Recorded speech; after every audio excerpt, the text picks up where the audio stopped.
Como a gente já tem falado, né, muitas vezes e hoje também não dá para escapar, a primeira coisa que a gente quer colocar aqui é sobre o indicador de inflação IPCA, né, então dessa vez agora aquele oficial do governo, saiu a medida do mês de setembro, né, no valor de 1,16%, o que dá um acumulado aí de 12 meses, né, em 10,25, tá? Então batemos aí, né, a inflação de 2 dígitos, né, considerando ali os 2 primeiros sem os decimais. Falar em bater dá uma impressão de meta, né, de uma coisa a se comemorar, mas não, isso é muito ruim, né? Mas não tem como a gente não levar isso aqui em consideração. E aí eu quero fazer alguns comentários, principalmente em relação a isso. A gente já vem mostrando muitas vezes, né, a inflação aqui, mostrando como que, por exemplo, o Tesouro IPCA pode te proteger, mas num longo prazo. Então, falando um pouquinho mais disso, né, o que a gente pode usar nos investimentos para a gente se proteger da inflação, eu trouxe alguns exemplos de alguns produtos que eu consultei no mercado, né? Então, o Tesouro IPCA, a NTNB, ela paga inflação mais alguma coisa. Só que ele é muito longo, né? Isso só é garantido por um prazo realmente longo. Lá, acho que o mais cedo que tem no Tesouro Direto é para 2030 e alguma coisa. Então, é mais de 10 anos. E aí, como é que eu faço para poder me proteger no curto prazo, né? Para poder ter um pequeno prazo ali, por exemplo, esses últimos 12 meses, né? Que tiveram esses 10, 25, como é que eu poderia ter ganho alguma coisa acima disso? E a gente já vai falar por que é importante ganhar acima disso. Já falei outras vezes, mas eu vou reforçar aqui. Então seria, por exemplo, esses dois aqui, né? Tem um CDB aqui emitido pelo Banco Voiter, pagando IPCA mais 3,60, então ele vai te pagar aquela rentabilidade o que o IPCA deu, né? Em um ano, mais 3,60%. E tem essa LCA também agora emitida pelo BTG Pactual, que paga IPCA mais 1,93. E no caso da LCA aqui, ela é um ativo interessante porque para a pessoa física é isento de imposto de renda, tá? E os dois aqui, ó, que eu peguei a partir de R$ 1.000, então é um investimento relativamente baixo, né? E com vencimento em um ano. Então esse aqui, passou um ano, a grana cai lá na sua conta, então não precisa ficar esperando tanto tempo assim quanto os títulos do Tesouro, né? Mas aí, a pessoa pode falar assim, poxa, mas eu nunca ouvi falar desse Banco Voiter aí, que negócio é esse? Também nunca ouvi falar desse BTG Pactual, né? É seguro investir nisso? Que é um dos questionamentos que a gente vê bastante, né? E aí a gente já começa a trazer algumas coisas que a maioria das pessoas, mesmo aquelas que são investidores bem conservadores, né, investem aí em poupança apenas, já conhecem. Que é esse cara aqui, né, o FGC, porque a poupança tem a garantia do FGC, né, o Fundo Garantidor de Crédito. O que é isso? Toda renda fixa, eu estou emprestando dinheiro para uma pessoa, sempre, em condições diferentes, mas é sempre assim. Então, aquele devedor, é importante saber a qualidade dele como devedor. E o que tem por trás caso ele não me pague. Então, no caso da poupança, por exemplo, e desses dois aqui, né, do CDB e da LCA, existe a garantia desse Fundo Garantidor de Crédito, né, o FGC. Então, se houver algum problema com o Banco Voiter e ele não te pague de volta isso aqui, aquele valor que você investiu, ou se houver algum problema com o BTG Pactual e ele não te pague de volta essa LCA aqui, você tem esse FGC que foi constituído exatamente para poder dar esse tipo de solidez que vai te pagar, né? Então ele é um fundo realmente, né? Um agregado de dinheiro, digamos assim, de várias instituições financeiras e esse fundo vai te pagar. Então é uma segunda camada de garantia aí, caso essa primeira aqui, né? O próprio banco que emitiu aquele título de renda fixa fale. Então tem essa segunda para poder te garantir, tá bom? E a pessoa pode falar assim, né? Aquele investidor conservador da poupança que não quer sair, não gosto disso, não. Isso aqui é muito complicado, cara. Melhor deixar na poupança mesmo. Eu já conheço o meu banco, eu conheço meu gerente, eu conheço todo mundo, é um banco sólido, tá lá um tempão. Esses bancos aí eu nunca ouvi falar disso, então não quero. Deixa lá na poupança que é mais seguro. E aí eu quero trazer uns números aqui para poder te mostrar o que está acontecendo com o seu patrimônio quando você está fazendo isso. Então, olha só, eu peguei aqui lá no site do Banco Central o rendimento da poupança em um ano, de outubro do ano passado até o final de setembro desse ano. Então, deu 1,72%. Tá? Então, se eu tivesse investido R$ 10.000, na verdade tinha umas casas decimais aqui a mais, né? Daria uma rentabilidade, né, no final de R$ 171. Então ia dar 10.171,76 em um ano. Botei 10 mil lá em outubro do ano passado, agora em setembro desse ano, 2021, eu teria isso. Tudo bem. O que acontece aqui? Aí eu trago a reflexão, né?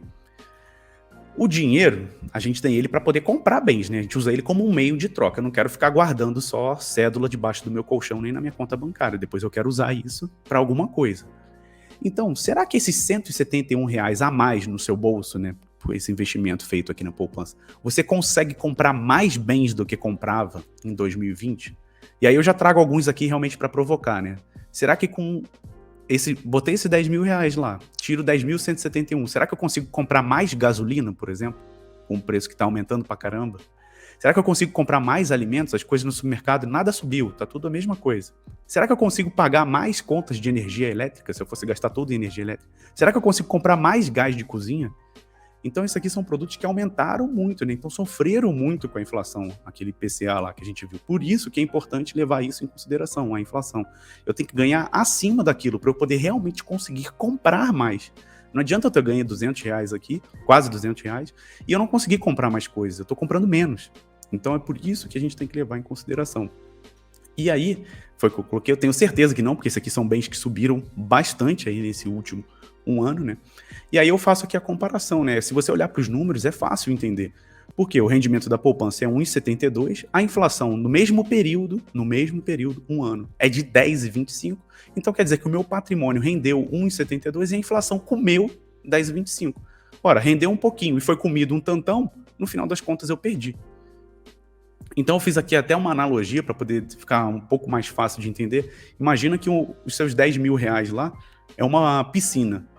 E eu tenho uma canequinha que eu vou enchendo o meu patrimônio. Eu vou fazendo esse patrimônio crescer com uma canequinha de água. E essa canequinha tem um tamanho de 1,71%.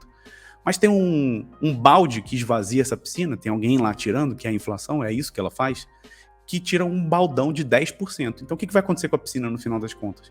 Ela vai estar diminuindo, tá? Então por mais que você veja, a gente só consegue ver como se a canequinha encheu, né? A gente não vê esse balde de fato, mas ele está acontecendo.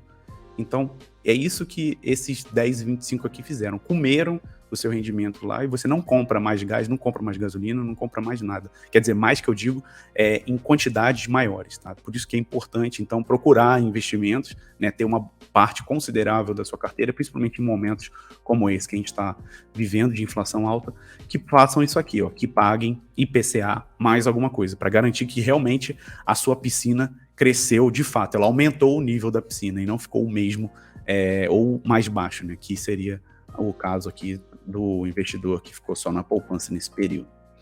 E aí, para finalizar, né?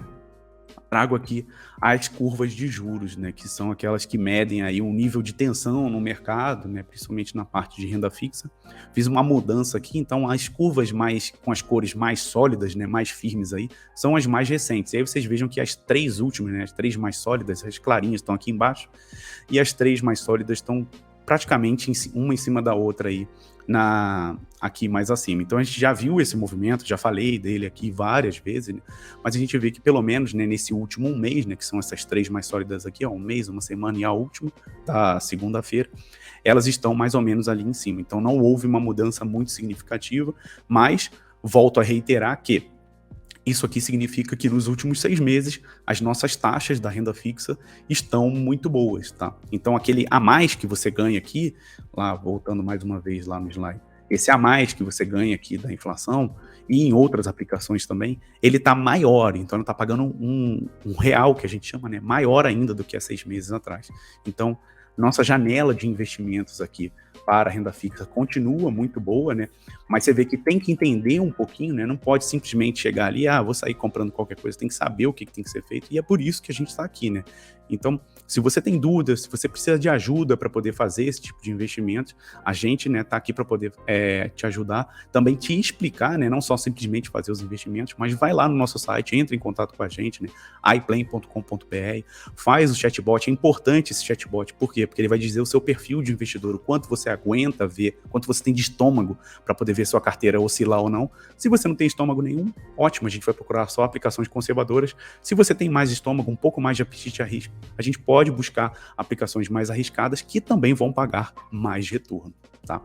E aí, por fim, a última curva, né, que eu trago é essa também, que é aquela curva de juros reais da NTNB, ou seja, é só aquele a mais da inflação, né, medido pelos títulos do Tesouro. Então, aquele título do Tesouro que paga IPCA mais alguma coisa. Esse mais alguma coisa é o que está plotado aqui nessa curva, seguindo o que eu coloquei da curva anterior também, as 3 últimas aqui, né, mostrando uma certa estabilidade aí do mercado nesse último mês. Ou seja, as coisas não estão tão boas assim, né? A gente gostaria de ver uma economia crescendo, inflação menor e tudo mais, porém, pelo menos nesse último mês, elas não estão tão instáveis, ou seja, apresenta uma certa previsibilidade. É isso que o mercado mais gosta.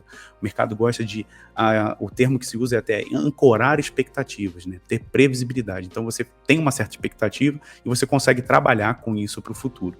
É isso que o mercado gosta. Mesmo que seja não tão boa assim, mesmo que seja ruim, a gente consegue trabalhar de uma forma com menos volatilidade quando existe essa expectativa ancorada.